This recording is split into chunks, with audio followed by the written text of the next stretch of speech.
ونعوذ بالله من شرور أنفسنا وسيئات أعمالنا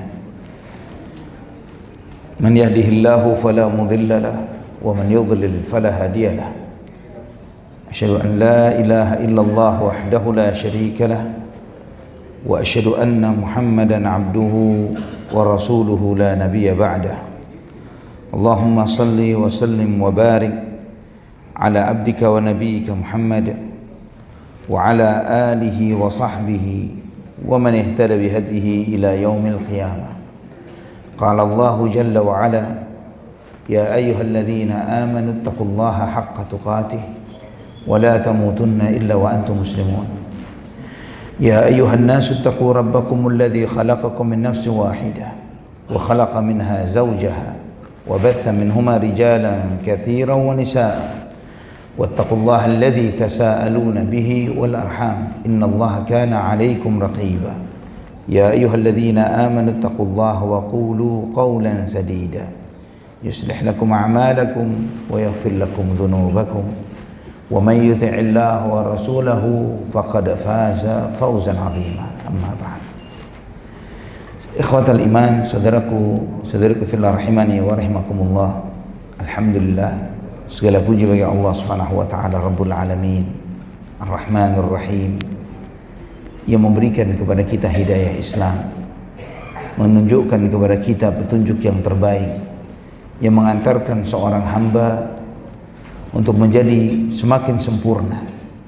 Sempurnanya seorang hamba, seorang manusia adalah ketika dia semakin menghambakan dirinya kepada Allah Subhanahu wa taala. Semakin dia memaksimalkan ubudiyahnya, penghambaan dirinya kepada Allah, maka dia semakin sempurna di sisi Allah Subhanahu wa taala. Karena itu tujuan kita diciptakan. Saudaraku fillah rahimani wa rahimakumullah. Setiap anugerah dan nikmat yang Allah berikan kepada kita di kehidupan dunia, di satu sisi dia adalah anugerah dan nikmat, di sisi yang lainnya itu adalah juga amanah dan ujian. Semua, termasuk juga tubuh kita, termasuk juga panca indera yang Allah berikan kepada kita, bahwa semua yang Allah sematkan pada diri kita itu adalah nikmat dan itu juga adalah ujian. Allah Subhanahu wa taala di antara yang Allah ingatkan di dalam surat Al-Balad ayat 8, alam naj'al lahu 'ainain wa lisanan wa syafatain wa hadainahun najdain. Allah Subhanahu wa taala berfirman, bukankah kami telah memberikan kepadanya dua mata, satu lisan dan dua bibir. Yang di sini Allah Subhanahu wa taala menunjukkan kepada kita sejumlah nikmat yang Allah berikan kepada kita, bahwa mata, lisan ini adalah nikmat dari Allah Subhanahu wa taala. Tapi di samping nikmat, ini amanah, ini ujian dari Allah, bahwa Allah Subhanahu wa taala mensyariatkan kepada kita untuk melihat kepada hal-hal yang diridhai dan dihalalkan olehnya, dan tidak melihat kepada hal-hal yang diharamkan oleh Allah Subhanahu wa taala. Semua yang ada pada tubuh kita ini ada ibadahnya. Kita sering membicarakan tentang kewajiban-kewajiban yang dilakukan oleh anggota tubuh. Kewajiban seperti sholat, puasa dan semisalnya. Padahal juga ada kewajiban hati, kewajiban lisan. Sebagaimana hal-hal yang wajib, juga ada hal-hal yang haram. Apa yang tidak boleh dilakukan oleh lisan seseorang, oleh hati seseorang, termasuk di dalam hal ini mata seseorang. Ikhwatal iman rahimani wa rahimakumullah. Kita tahu bahwa nanti pada yaumul qiyamah mata ini pun akan ditanya, innas sam'a wal absara wa la taqfu ma laysa laka bihi ilmun innas sam'a wal absara wal afidata kana ulaika, lupa ayatnya ini, subhanallah, kullu ulaika kana anhu mas'ula, subhanallah. Allah Subhanahu wa taala menyampaikan bahwa pendengaran, penglihatan dan hati semuanya akan ditanya oleh Allah. Yang ditanya, penglihatan kita ditanya, hati kita ditanya, semua ditanya oleh Allah Subhanahu wa taala. Apa yang telah kamu lihat? Bagaimana ketaatanmu kepada Allah Subhanahu wa taala? Subhanallah, ikhwatal iman. Hamba-hamba Allah Subhanahu wa taala, mereka memanfaatkan panca indera mereka, ya, para aulia Allah, orang-orang yang mendekatkan diri kepada Allah, yang tahu bahwa dekat dengan Allah Subhanahu wa taala ini tidak bisa dibandingkan dengan apapun di alam semesta. Maka mereka berusaha untuk memaksimalkan semua yang mereka miliki, panca inderanya, pendengarannya. Mereka dengan matanya melihat ayat-ayat Allah, membaca Al-Quran, membaca hadis-hadis Nabi sallallahu alaihi wasallam, melihat kepada makhluk ciptaan Allah Subhanahu wa taala yang dihalalkan oleh Allah Subhanahu wa taala kepadanya, bertafakkur dengan itu, menumbuhkan imannya dengan itu. Dan ikhwatal iman rahimani wa rahimakumullah, maka semua yang ada pada dirinya adalah sarana untuk mendekatkan diri kepada Allah dan mencari derajat yang mulia di sisinya. Hamba-hamba ini begitu lembutnya hati mereka, maka terlihat pada panca inderanya, pada penglihatannya, pada lisannya, pada sikap-sikapnya, bahwa dampak sujud itu bukan sebagaimana ketika Allah menyebutkan simahum fi wujuhihim min atharis sujud, terlihat pada wajah mereka dampak sujud.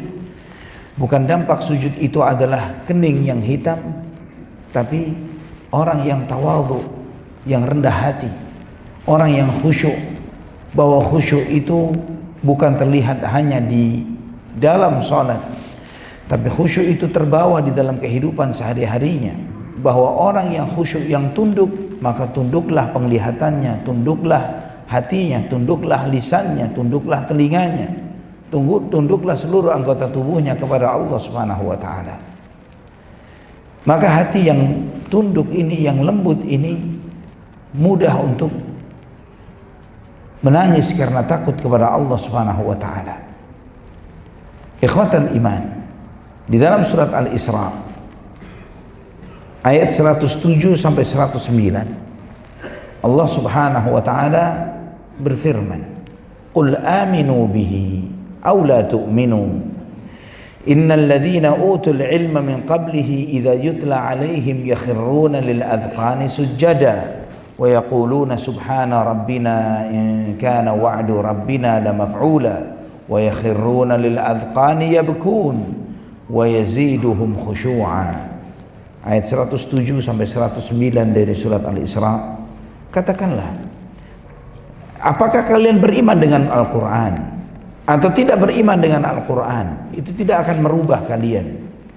Sesungguhnya orang-orang yang diberikan kitab, diberikan ilmu sebelumnya, orang-orang ahlul kitab, yang mereka benar dengan imannya kepada nabi-nabi sebelumnya, idza yutla alaihim yakhiruna lil adhqani sujada. Ketika dibacakan kepada mereka ayat-ayat Allah, dibacakan Al-Quran kepada mereka, mereka langsung bersujud, mereka langsung bersimpuh dan mereka bersujud. Wa yaquluna subhana rabbina, dan mereka berkata, maha suci Tuhan kami. In kana wa'du rabbina lamaf'ula, sesungguhnya janji Tuhan kita pasti terlaksana. Wa yakhiruna lil adhqani yabkun wa yaziduhum khushu'a, dan mereka bersimpuh, mereka sujud, mereka menangis, dan semakin menambah khusyuknya mereka, semakin menambah tunduknya hati mereka. Ikhwatal iman, di sini Allah Subhanahu wa taala menunjukkan kepada kita tentang sifat di antara sifatnya orang-orang beriman, bahwa ketika dibacakan ayat-ayat Al-Quran, bertambah iman mereka. Mereka bertasbih, mengagungkan Allah Subhanahu wa taala, dan mereka tumbuh keyakinannya tumbuh imannya, mereka yakin bahwa semua janji Allah pasti terlaksana.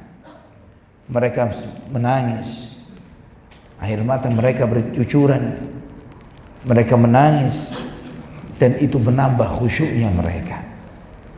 Ikhwatal iman, Allah menceritakan tentang sebagian orang-orang yang beriman dari kalangan ahlul kitab sebelum diutusnya Nabi Muhammad SAW. Kemudian ketika mereka bertemu Nabi Muhammad SAW, seperti Waraqah bin Naufal, seperti Abdullah bin Salam, dan beberapa dari kalangan ahlul kitab, yang mereka ini ketika melihat Nabi SAW dibacakan kepadanya ayat-ayat Allah, mereka langsung beriman. Mereka langsung penuh dengan keyakinan bahwa janji Allah pasti terlaksana, yaitu Allah mengutus Nabi dan utusannya, Allah menurunkan kitab sucinya, dan itu adalah hak. Dan inilah terbukti dengan diutusnya Nabi Muhammad SAW dan diturunkannya Al-Quran kepada beliau. Di surat Maryam ayat 58, Allah Subhanahu wa ta'ala ketika menceritakan tentang sejumlah nabi dan rasul, Allah menyebutkan tentang bagaimana sifat para nabi dan para rasul itu, bagaimana iman mereka kepada Allah. Ulaika alladzina an'ama Allahu 'alaihim minan nabiyyin min dzurriyyati Adam wa mimman hamalna ma'a Nuh wa min dzurriyyati Ibrahim wa Israil wa mimman hadaina wajtabaina idza tutla 'alaihim ayatur rahmani kharru sujjadan wa bukiya. Mereka, para nabi dan para rasul ini adalah orang-orang yang Allah beri nikmat kepada mereka. Di antara para nabi dari keturunan Adam, dan di antara orang-orang yang kami bawa bersama Nuh, dan dari keturunan Ibrahim, keturunan Israel, yaitu Nabi Yakub alaihissalam, dan di antara orang-orang yang kami berikan petunjuk dan kami pilih mereka. Idza tutla alaihim ayatur rahman, ketika dibacakan kepada mereka ayat-ayat Ar-Rahman, kharru sujjadan wa bukiya, mereka langsung sujud dan menangis. Ini di antara sifat para nabi yang menunjukkan tunduknya hati mereka kepada Allah, yang menunjukkan bagaimana ubudiyah mereka kepada Allah, kuatnya penghambaan mereka kepada Allah Rabbul Alamin, bahwa mereka adalah orang-orang yang khusyuk, mereka orang-orang yang tunduk, yang mereka itu begitu lembutnya hati mereka, sehingga ketika dibacakan ayat-ayat Allah kepada mereka, mereka sujud dan mereka menangis. Ikhwatal iman rahimani wa rahimakumullah. Dan ini juga di antara sifat hamba-hamba Allah yang beriman dari kalangan para sahabat Nabi radhiyallahu anhum ajma'in, yang Allah Subhanahu wa ta'ala memuji mereka, memuji kelembutan hati mereka, yang mereka tidak bisa menahan air matanya ketika mereka mendengar ayat-ayat Allah, ketika mereka ada peluang untuk beramal, namun ternyata mereka tidak memiliki kemampuan untuk beramal tersebut. Mereka menangisi diri mereka. Tangisan mereka adalah, kenapa saya tidak bisa mengamalkan hal tersebut? Tangisan mereka karena terlewatnya suatu potensi amal ibadah yang semestinya bisa mereka lakukan. Di surat Al-Maidah ayat 83, Allah berfirman, wa idza sami'u ma unzila ila ar-rasul tara a'yunahum tafidhu minad dam'i mimma 'arafu minal haqq yaquluna rabbana amanna faktubna ma'asyahidin. Ketika mereka mendengar apa yang diturunkan kepada Rasulullah sallallahu alaihi wasallam, ketika mereka mendengarkan Al-Qur'an, tara a'yunahum tafidhu minad dam', kamu melihat mata mereka bercucuran air mata, mimma arafu minal haq, karena kebenaran yang mereka ketahui.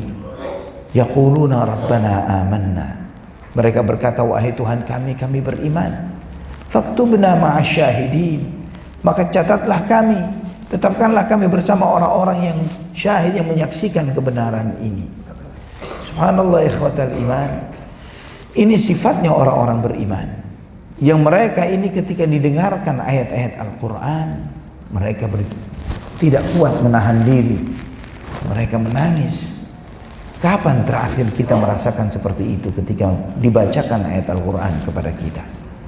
Ini sifat orang beriman.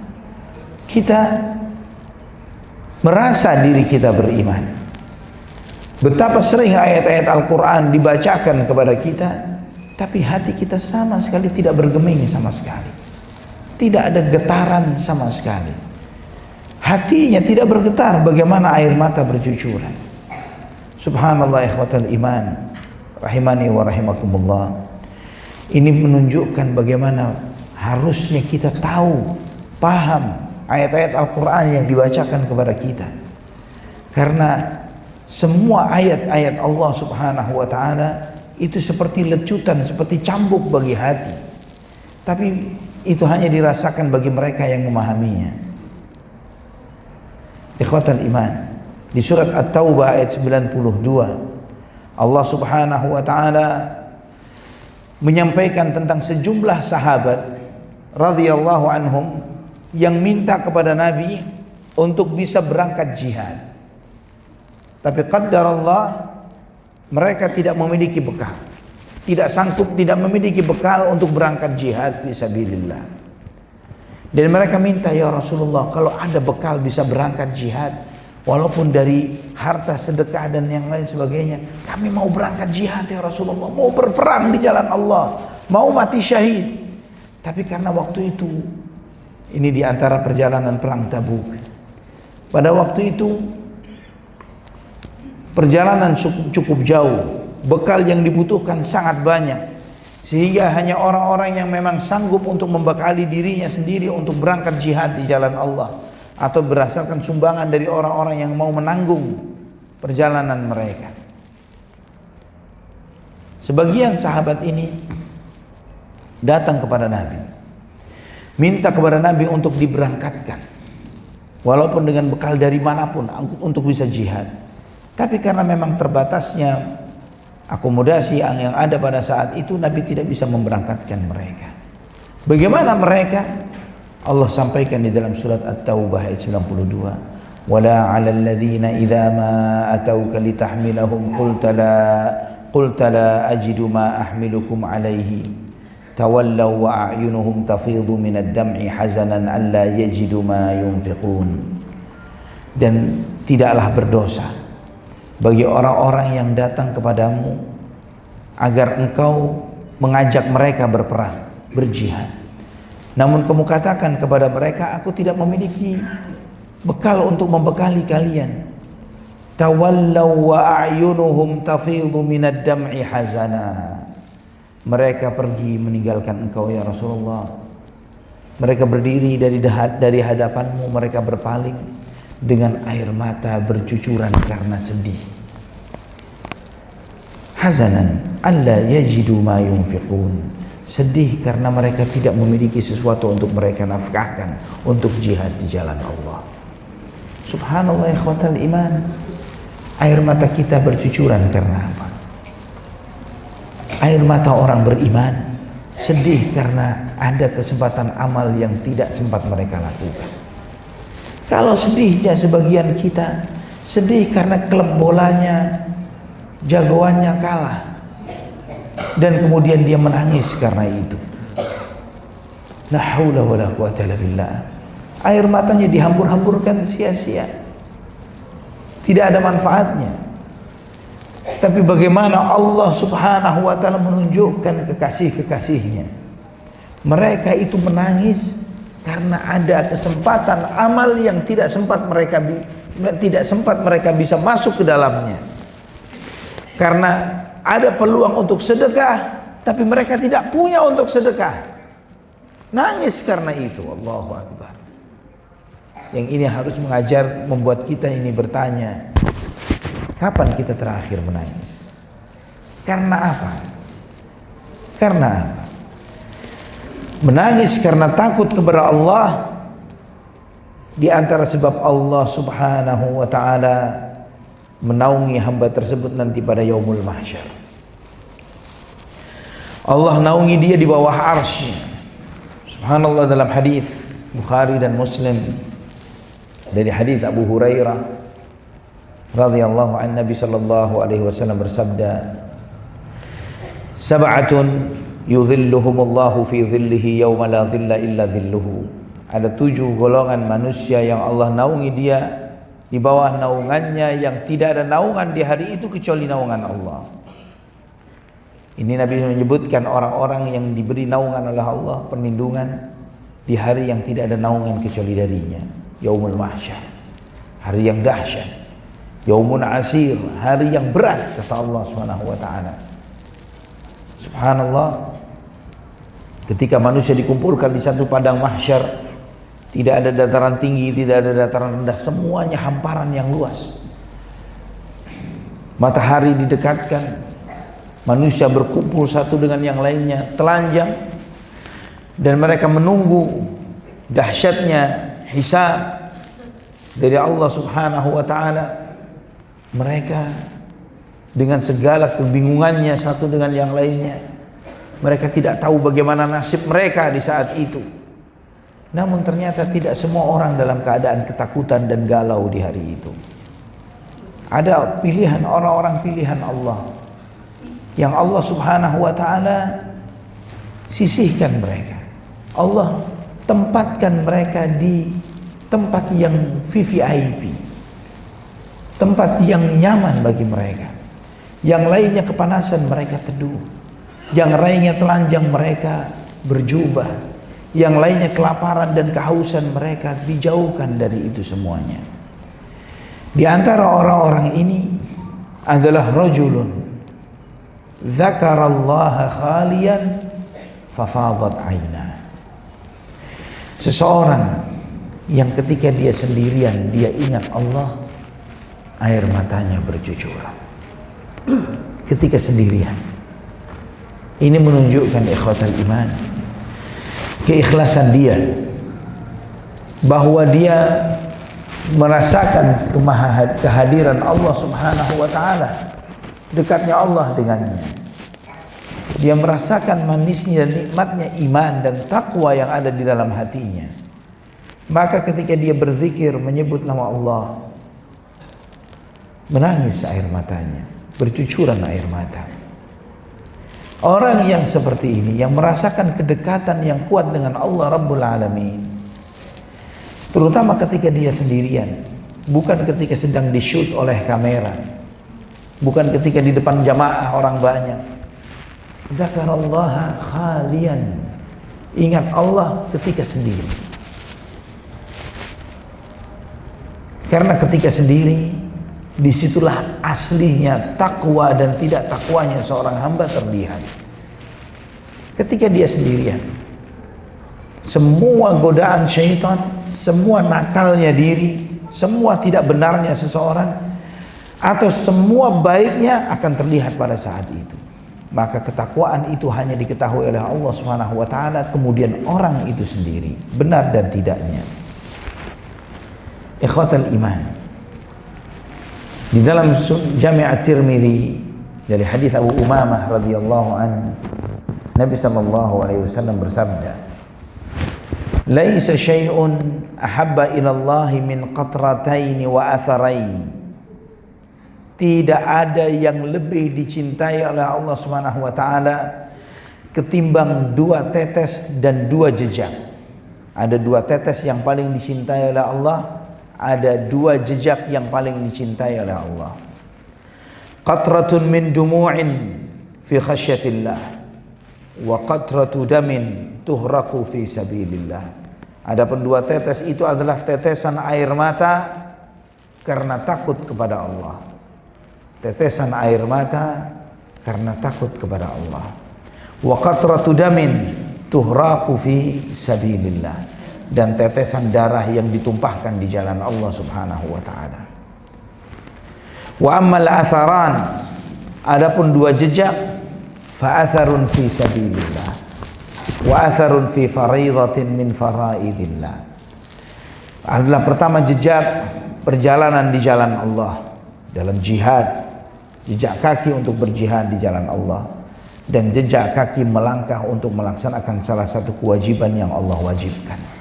Melangkah ke masjid, melangkah untuk silaturahim, melangkah untuk hal-hal yang baik, untuk mendamaikan dua orang yang sedang berselisih, melangkah untuk amar ma'ruf dan nahi munkar, jejak-jejak di dalam menjalankan kewajiban-kewajiban Allah Subhanahu wa taala. Ikhwatal iman, orang yang menangis karena takut kepada Allah dan sering menangis karena takut kepada Allah, tanda dia akan selamat dunia dan akhiratnya. Salah satu ciri bahwa orang ini akan diselamatkan oleh Allah nanti di akhiratnya. Imam At-Tirmidzi meriwayatkan dari hadis Uqbah bin Amir radhiyallahu anhu. Ada seorang, Uqbah ini bertanya, "Ya Rasulullah, man najah?" Ya Rasulullah, apa itu keselamatan? Apa itu kesuksesan? Orang selamat itu bagaimana ya Rasulullah? Kata Nabi sallallahu alaihi wasallam, "Amsik 'alaika lisanak wal yas'aka baituk wabki 'ala khati'atik." Kata Nabi SAW, keselamatan itu pertama, jaga lisanmu. Jaga lisanmu. Ini kunci selamat yang pertama, menjaga lisan. Karena berapa banyak orang terbunuh karena lisannya, berapa banyak nyawanya terancam karena lisannya. Jaga lisan. Wal yas'aka baituk, betahlah kamu di rumahmu. Betahlah kamu di rumahmu. Karena setidaknya ketika seseorang itu di rumah, lebih dijauhkan dari sejumlah fitnah. Karena banyak fitnah itu, fitnah ini potensi untuk melakukan dosa. Ya, fitnah yang ana maksud potensi untuk melakukan maksiat dan dosa akan lebih banyak terbuka ketika seseorang itu di luar rumah. Tapi ketika dia dengan keluarganya di rumah, lebih terjaga. Wal yas'aka baituk, betahlah kamu di rumahmu. Subhanallah ikhwatal iman. Nabi SAW ketika menyampaikan ini, rumah di era Nabi tidak seperti rumah di era kita yang penuh dengan corak, dengan warna, dengan dekor, dengan desain, dengan ini dan itu.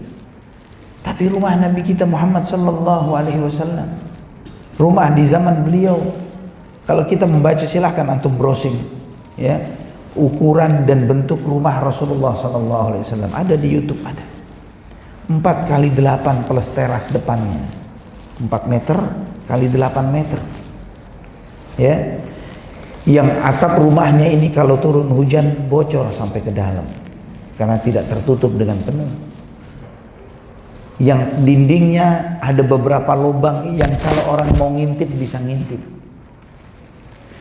plafonnya bisa dipegang tangan. Hasan al-Basri pernah masuk ke rumah Nabi SAW. Nabi SAW tidak ada. Dia bisa memegang plafon atap rumah Nabi Muhammad SAW. Rumah yang seperti itu, yang tidak ada meja makan, tidak ada, karena Nabi SAW seumur hidup tidak pernah makan di atas meja makan sama sekali, di bawah. Yang tempat tidurnya Nabi cuma alas di bawah, ya, dari anyaman daun kurma, dikasih kain tipis untuk tidur. Dan kalau Nabi SAW bangun dari itu masih ada bekasnya di punggungnya. Itu rumah Nabi. Itu pun kata Nabi, betahlah kamu di rumah. Tapi subhanallah orang zaman sekarang rumahnya mewah, fasilitas ada, AC, dengan semua yang dia inginkan, penuh dengan fasilitas. Itu pun gak betah di rumah. Itu pun gak betah di rumah. La haula wala quwata illa billah. Yang ketiga, wabki ala khati'atik, tangisi dosa-dosamu. Tangisi dosa-dosa. Ikhwatal iman rahimani wa rahimakumullah. Kita, air mata ini bisa dijadikan sebuah alat yang luar biasa untuk bertaqarrub kepada Allah Subhanahu wa taala. sarana yang luar biasa untuk menjadikan seseorang itu bahkan menjadi seorang wali di antara wali-wali Allah. Di antara caranya yaitu menangisi dosa-dosa kita. Seseorang yang sadar bahwa dosa inilah yang menghambat dia untuk dapat rahmatnya Allah Subhanahu wa ta'ala. Dosa inilah yang akan menjegal dia untuk selamat nanti pada hari kiamat. Dosa ini yang akan membenamkan dia ke dalam neraka jahanam. Dosa ini yang akan membuat dia menderita nantinya di alam barzakhnya. Ikhwatal iman, ketika kita masih hidup, masih banyak peluang dari Allah. Allah berikan bagi kita untuk bertaubat. Dan ketika seseorang sadar bahwa dosanya itu menjauhkan dia dari Allah, dosanya ini membuat kesialan baginya dunia dan akhiratnya, maka dia akan meratapi dosa-dosanya itu. Dia menangisi dosa-dosanya. Dia akan menyesali itu. Dia akan dinginkan panasnya maksiat ini dengan air mata taubatnya kepada Allah Subhanahu wa ta'ala. Maka panasnya dosa yang pernah dilakukan oleh seseorang, walaupun dia sudah taubat sekian lama, jangan sampai dia memiliki pikiran untuk meredamnya.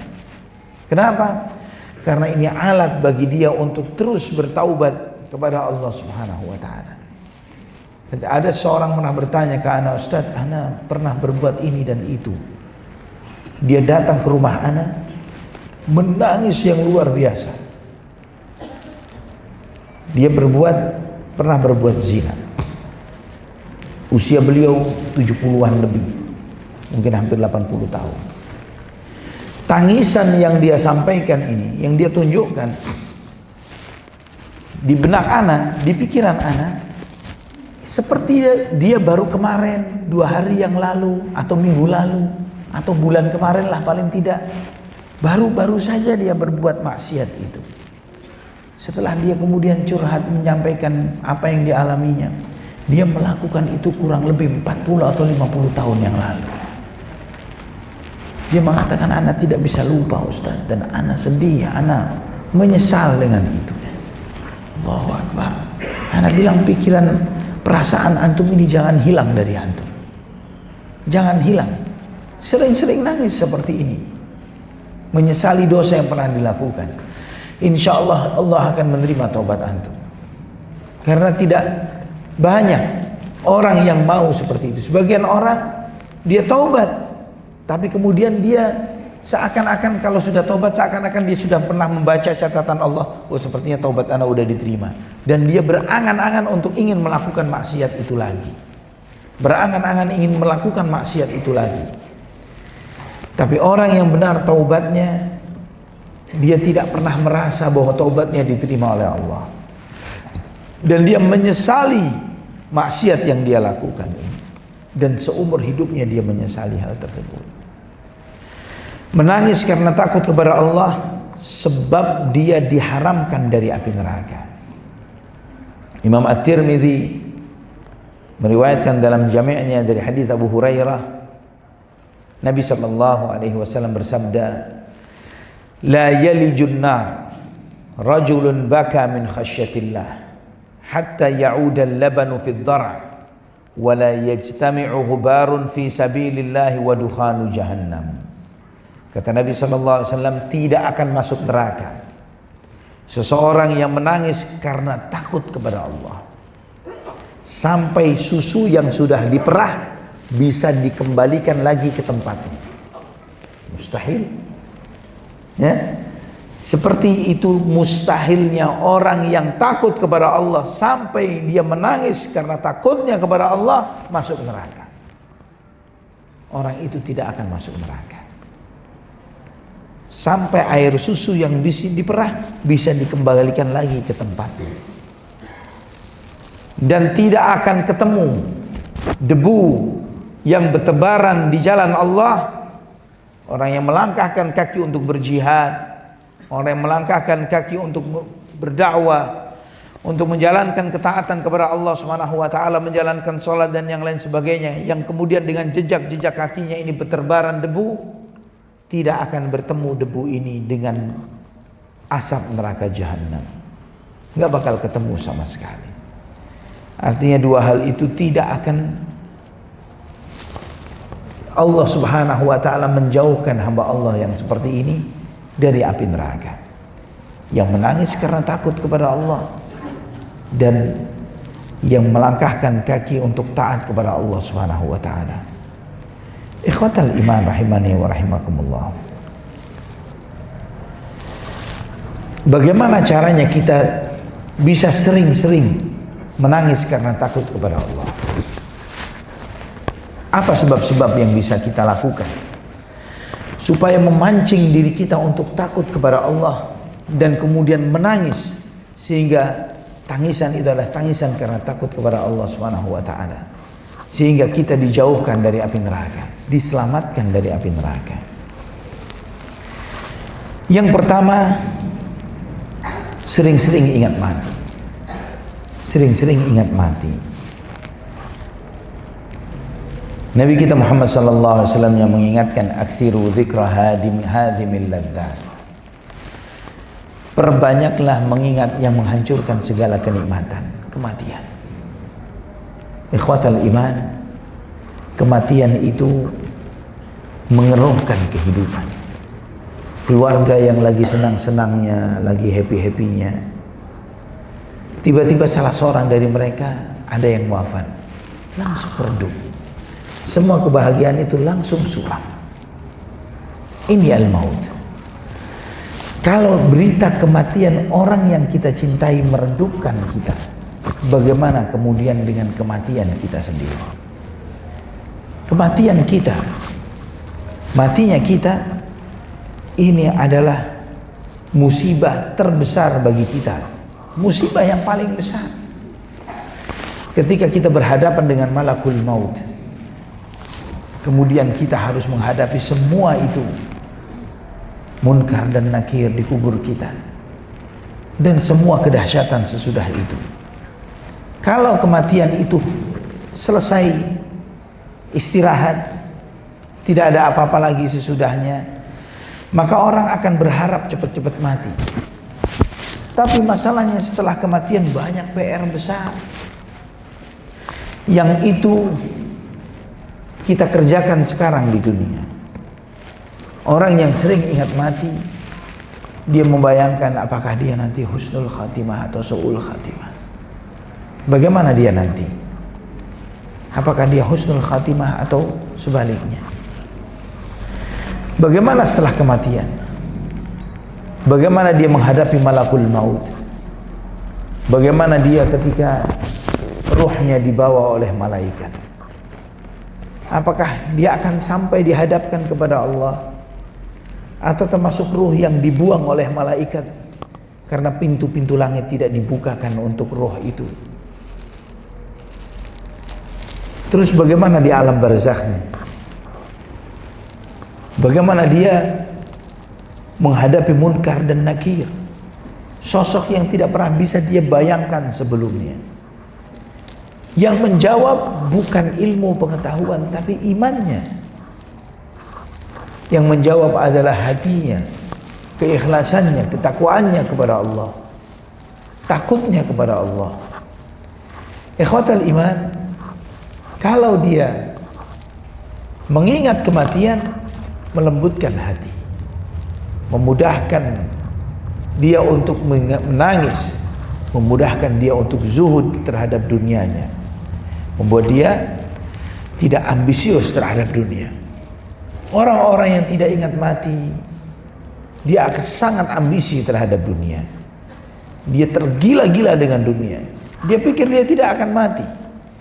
Tapi kalau malakul maut di hadapannya, maka semua yang bernilai, yang di mata dia yang bernilai di dunia ini, tidak akan ada nilainya. Kemudian yang kedua, di antara sarana yang memudahkan seseorang untuk mudah menangis karena takut kepada Allah, membaca Al-Quran dengan tadabbur. membaca Al-Quran dengan tadabbur, memperhatikan ayat-ayat Al-Quran, memperhatikan maknanya, memperhatikan pesan Allah untuk dirinya.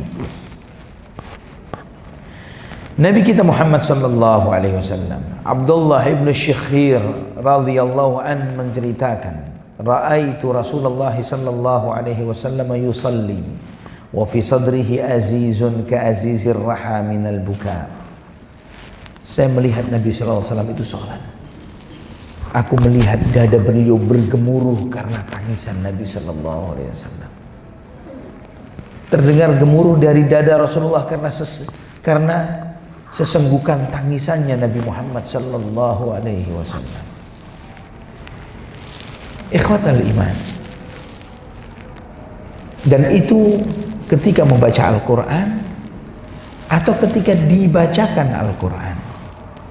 Dan Al-Quran ini adalah anugerah besar dari Allah Subhanahu wa ta'ala, yang kalau misalnya sebagian kita tidak bisa membayangkan tentang kematian dan lain sebagainya, dia tidak bisa terenyuh hatinya. Baik, kitabullah Al-Quran yang ada di tangan antum semuanya. Apa alasan kita untuk tidak membacanya? Apa alasan kita untuk tidak mau mengambil ibrah dan ilmu darinya, mentadaburinya? Kecuali kalau bukan karena dosa-dosa yang kita lakukan, karena maksiat yang harusnya kalau kita merasa jauh dari kitabullah, membuat kita ini semakin menangisi diri kita. Sebegitu diharamkannya kah aku dari rahmat Allah, sampai aku jarang-jarang nyentuh Al-Quran, sampai aku jarang-jarang baca Quran. Begitu diharamkannya kah diriku dari rahmat Allah Subhanahu wa ta'ala. Harusnya itu menjadi sarana buat dia untuk semakin menangisi dirinya. Sebegitu dia susahnya untuk punya kesempatan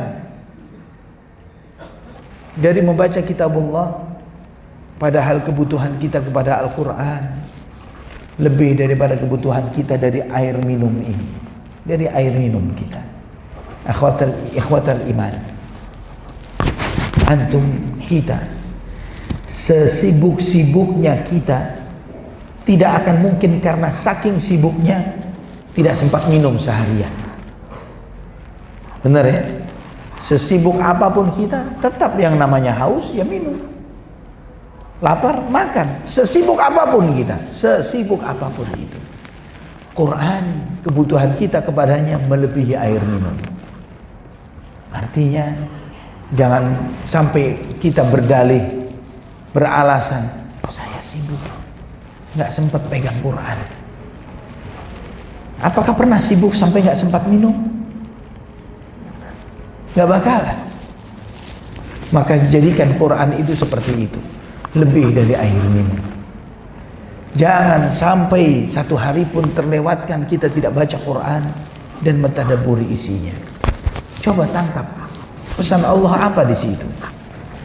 Membaca atau mendengarkan bacaan Al-Quran. Di dalam hadis Sahih Bukhari dan Muslim, hadis Abdullah bin Mas'ud radhiyallahu anhu, pernah Nabi sallallahu alaihi wasallam menyampaikan kepada Ibnu Mas'ud, "Iqra' alayya al-Qur'an." Ibnu Mas'ud, bacakan Quran untukku. Maka Ibnu Mas'ud mengatakan, "Ya Rasulullah, aqra'u 'alaika wa 'alaika unzil." Aku bacakan Quran kepadamu dan Quran ini diturunkan kepadamu. Kata Nabi sallallahu alaihi wasallam, "Inni ashtahi an asma'ahu min ghairi." Aku berharap aku bisa mendengarkan Quran ini dari selain aku. Maka aku pun membaca surat An-Nisa. Dibacakan surat An-Nisa sampai di ayat ke-41. Fakaifa idza ji'na min kulli ummatin bi syahidin wa ji'na bika 'ala haula'i syahida. Maka bagaimana jika nanti di hari kiamat kami datangkan bagi setiap umat saksi-saksi mereka, dan kami datangkan engkau wahai Muhammad sebagai saksi bagi mereka semuanya. Di situ Nabi mengatakan hasbuk, cukup.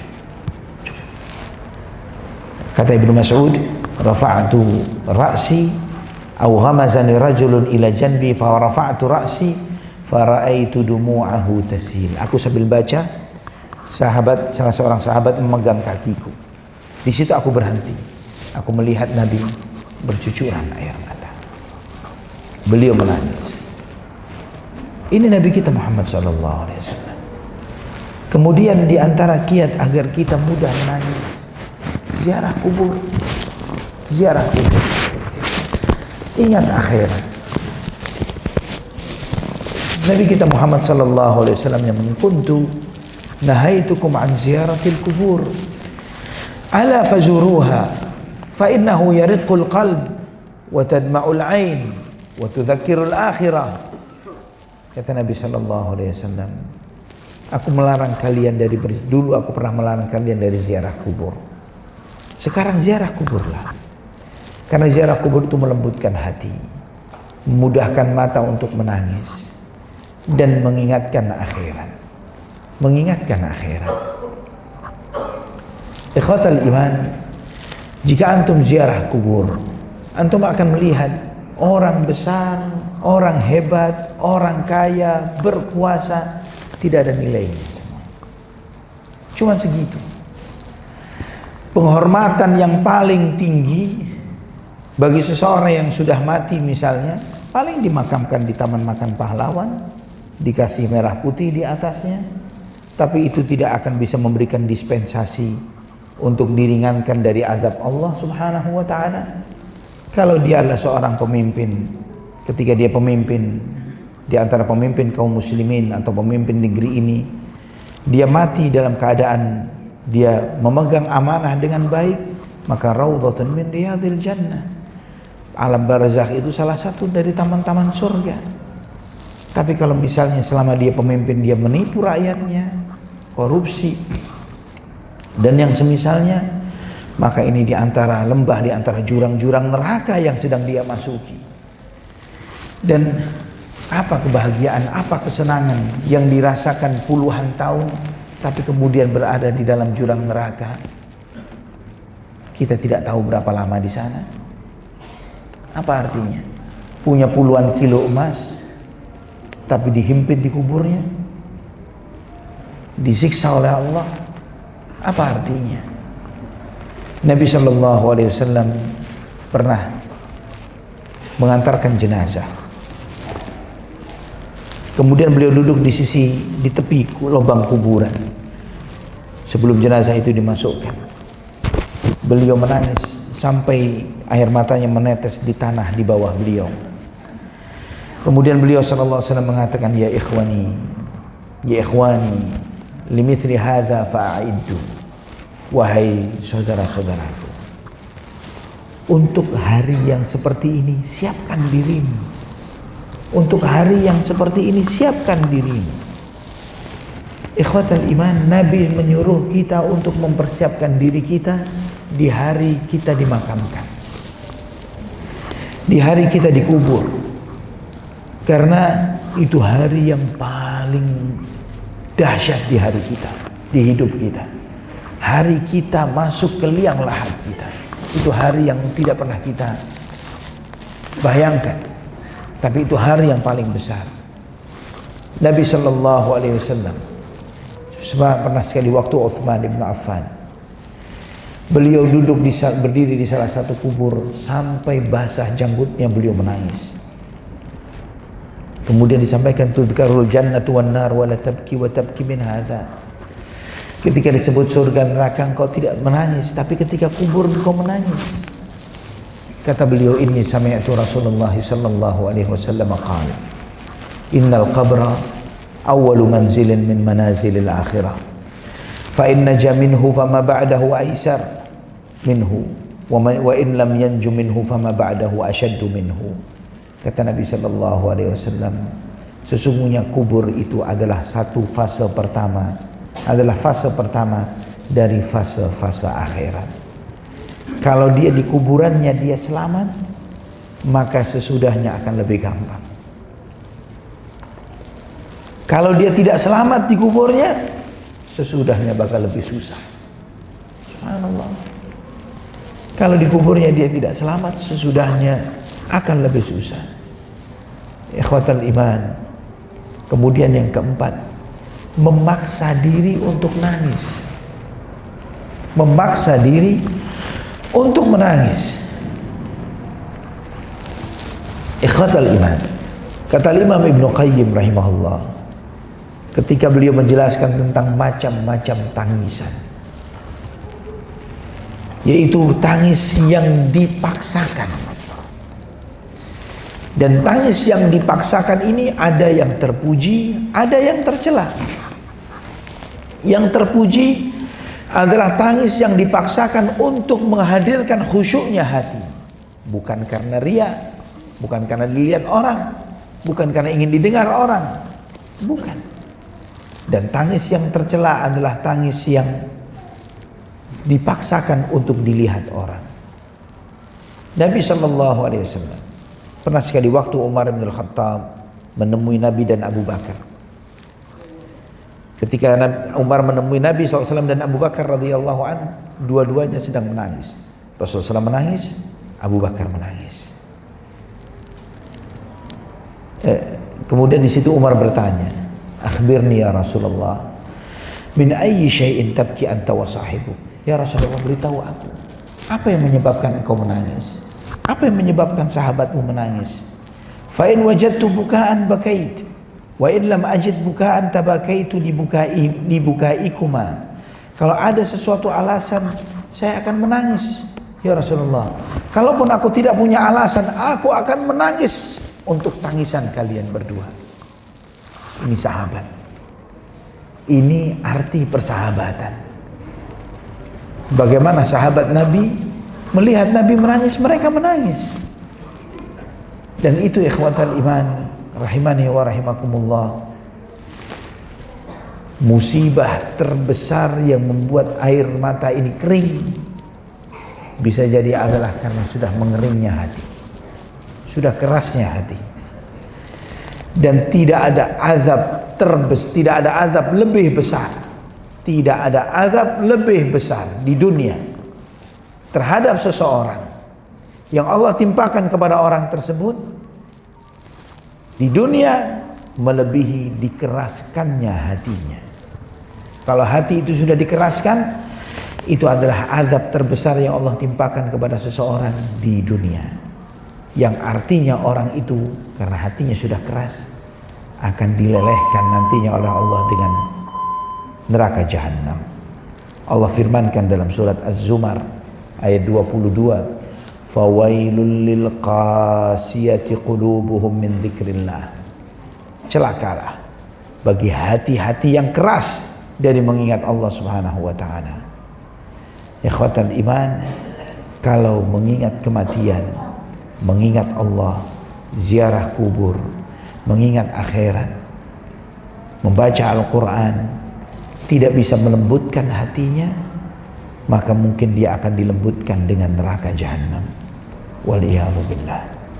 Sampai di sini silahkan kalau ada yang ditanya.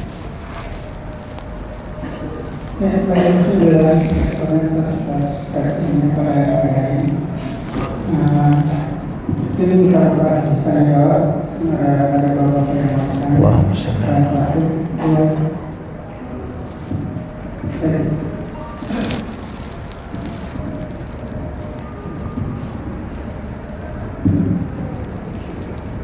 Assalamualaikum warahmatullahi wabarakatuh. Waalaikumsalam.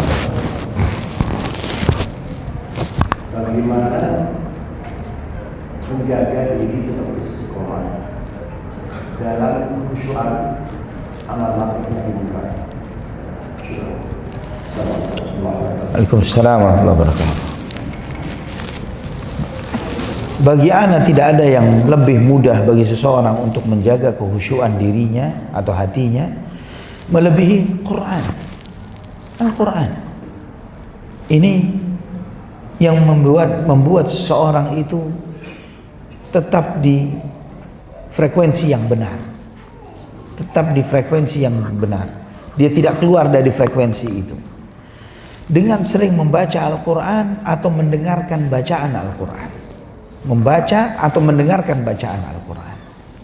Antum jalan, antum rasakan. Ramaikan hidup kita dengan bacaan Al-Quran, baik dengan membacanya sendiri atau mendengarkan bacaan Al-Quran dari murattal, dari YouTube, dari Spotify, dari apapun yang antum bisa Ramaikan hari kita dengan itu. Itu cara yang paling gampang bagi kita, paling mudah, paling sedikit effortnya. Tidak ada cara yang rumit, yang lebih, tidak ada cara yang spesifik, rumit, yang berat. Baca Quran. Al-Quranul Karim kalamullah. Al-Quranul Karim ruh. وَكَذَلِكَ أَوْحَيْنَا إِلَيْكَ رُوحًا مِنْ أَمْرِنَا مَا كُنْتَ تَدْرِ مَا الْكِتَابُ وَلَا الْإِيمَانُ وَلَكِنْ جَعَلْنَاهُ نُورًا نَهْدِي بِهِ مَنْ نَشَاءُ مِنْ عِبَادِنَا. Dan demikianlah kami wahyukan kepadamu ruhan min amrina, ruh dari ketetapan kami. Ma kunta tadri mal kitabu walal iman. Sebelumnya kamu tidak tahu apa itu kitab suci, apa itu iman. Walakin ja'alnahu nuran nahdi bihi man nasha'u min ibadina. Namun kami jadikan Al-Quran itu sebagai cahaya yang kami berikan petunjuk dengannya kepada siapa yang kami kehendaki dari hamba-hamba kami. Dalam satu ayat Allah sebutkan ruh dan cahaya. Allah sebut Al-Quran itu ruh. Apa itu ruh? Ruh itu adalah unsur kehidupan yang membuat kita ini hadir di kesempatan ini. Ruh. Tidak semua jiwa yang hidup itu hidup. Tidak semua jiwa yang hidup itu hidup. Jiwa yang jauh dari Quran mati. Jiwa yang mati walaupun dia masih hidup. Kalau kita ingin jiwa kita hidup, ruhnya adalah Al-Quran. Al-Quran yang membuat jiwa kita hidup. Kalau antum mau tahu perbandingannya jiwa yang hidup dengan jiwa yang mati, bandingkan antara yang hidup dan yang mati, yang ada ruhnya dan yang cuma jasad tanpa ruh. Bisa kita bedakan. Yang satu bisa berbuat segala sesuatu, beraktivitas, bukan cuma mengedipkan mata, banyak hal, punya keinginan, punya semangat, punya gerakan. Dan jasad yang mati, yang kalau dia karena tidak adanya roh di dalam jasad itu, kalau didiamkan dia akan membusuk. Roh ini menjaga jasad ini untuk tidak busuk. Ketika roh itu tidak ada di dalam jasad, busuk dia.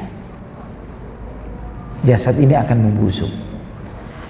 Bagaimana dengan jiwa yang tidak ada rohnya? Jiwa itu busuk. Rohnya jiwa Al-Quran.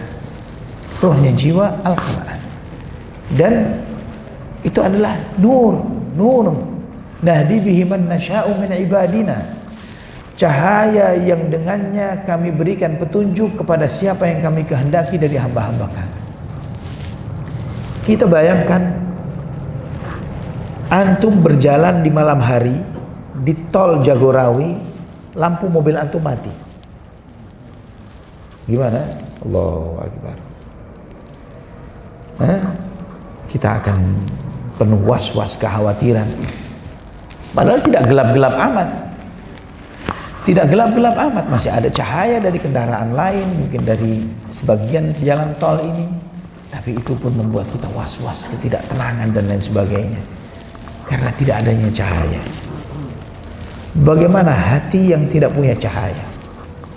Ini perjalanan Jagorawi paling sejam 2 jam. Menjalani hidup tanpa cahaya, gimana?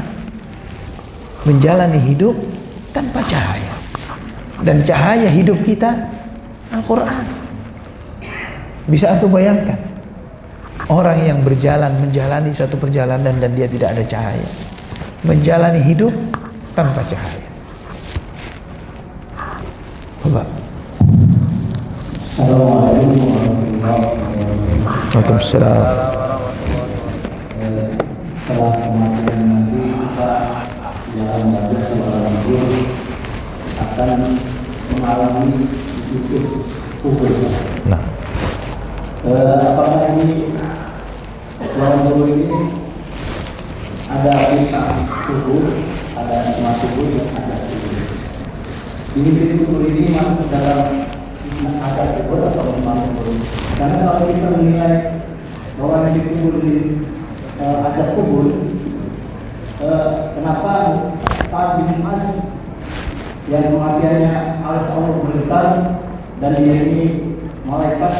waktu penguburannya itu ingin kubur juga. Itu saja kami tanyakan. Assalamualaikum warahmatullahi wabarakatuh. Waalaikumsalam warahmatullahi wabarakatuh. Naam. Kata Nabi sallallahu alaihi wasallam, "Inna lil qabri ladadatan. Idza naja minhu ahadun la naja minhu Sa'ad ibn Mu'adz." Sesungguhnya kubur itu ada himpitannya. Jika ada yang selamat dari himpitan kubur, maka Sa'ad bin Mu'adz pasti selamat dari itu.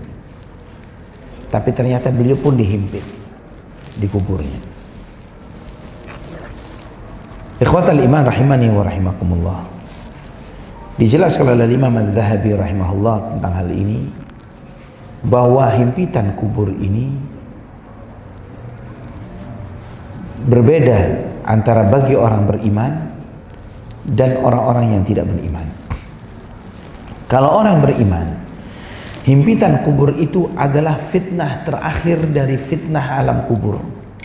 Fitnatul qabr, fitnah terakhir, fitnah bagian dari fitnah dunia terakhir bagi dia. Dan himpitan itu bukan untuk meremukkan. Bahkan kata Imam Az-Zahabi rahimahullah, ini ibaratnya seorang ibu yang mendekap anaknya. Seperti ibu yang kangen dengan anaknya dan mendekapnya dengan kuat. Itu himpitan kubur bagi orang beriman.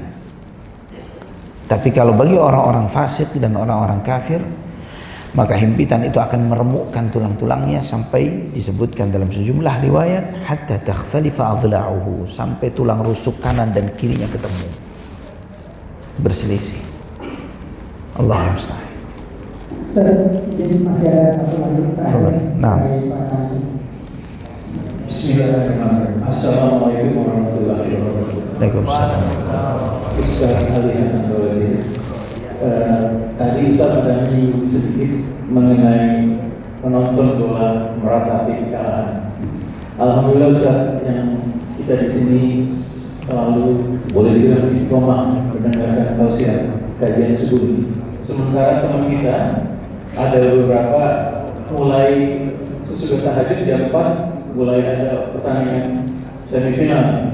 Yang saya tanyakan gini, Ustaz, sama-sama kita ketahui bahwa negara yang mungkin akan masuk final adalah negara Argentina dan pemainnya Messi. Mereka itu adalah Zionis Israel yang membantu kemarin menyumbang dana besar untuk Israel. Pertanyaan utamanya Ustaz, mohon fatwa dan arahannya, apakah kita boleh menonton, diizinkan menonton apabila Argentina itu masuk ke final? Demikian Ustaz. Assalamualaikum warahmatullahi wabarakatuh.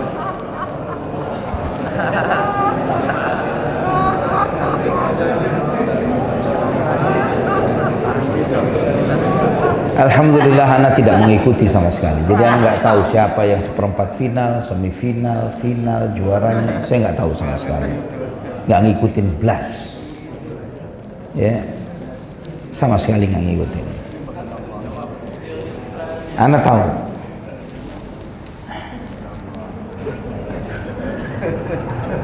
Yang anak doakan saja.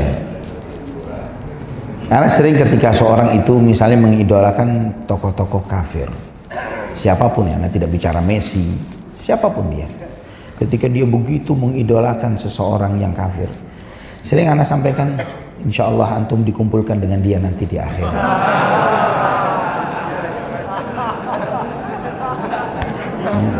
Insya Allah antum dikumpulkan dengan dia nanti di akhirat. Ya. Karena kata Nabi Sallallahu Alaihi Wasallam, ketika ada seseorang itu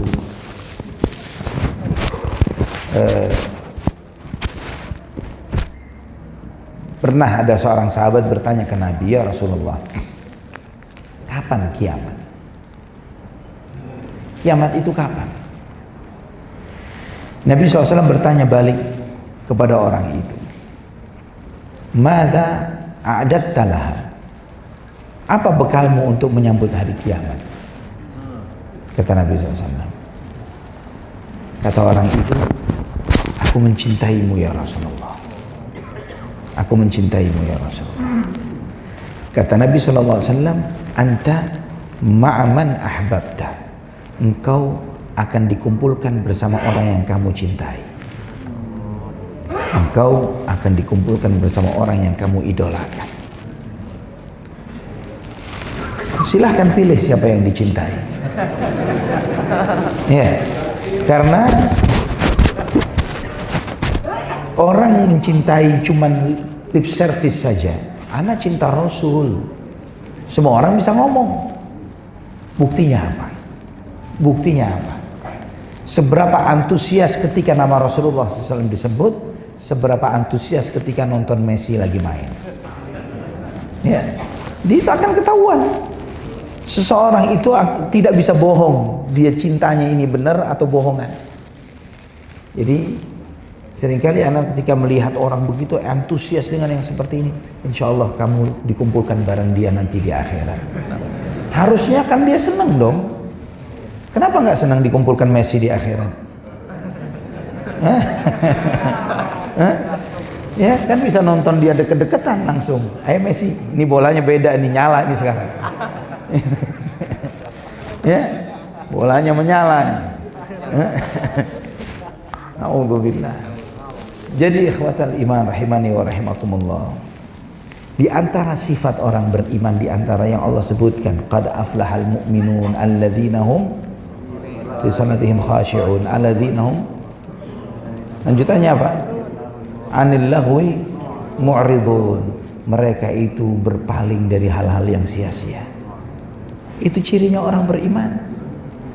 Berpaling dari hal-hal yang tidak memberi maslahat dan manfaat untuk akhiratnya. Kita di hari biasa susah bangun malam, tapi karena Piala Dunia kita bangun malam, malu kita sama Allah, malu sama Allah. Ya, hari biasa untuk bangun malam sholat nggak bisa, hanya untuk nonton kafir Yahudi itu bisa. La haula wala quwwata. Malu sama Allah Subhanahu wa taala. Harusnya malu. Ya, saya tidak berani berfatwa halal haramnya, itu fatwa para ulama. Wallahu a'lam bishawab. Barakallahu fikum. Kita cukupkan dengan doa kafaratul majlis. Subhanakallahumma wa bihamdika asyhadu an la ilaha illa anta astaghfiruka wa atubu ilaik. Wassalamu alaikum warahmatullahi wabarakatuh.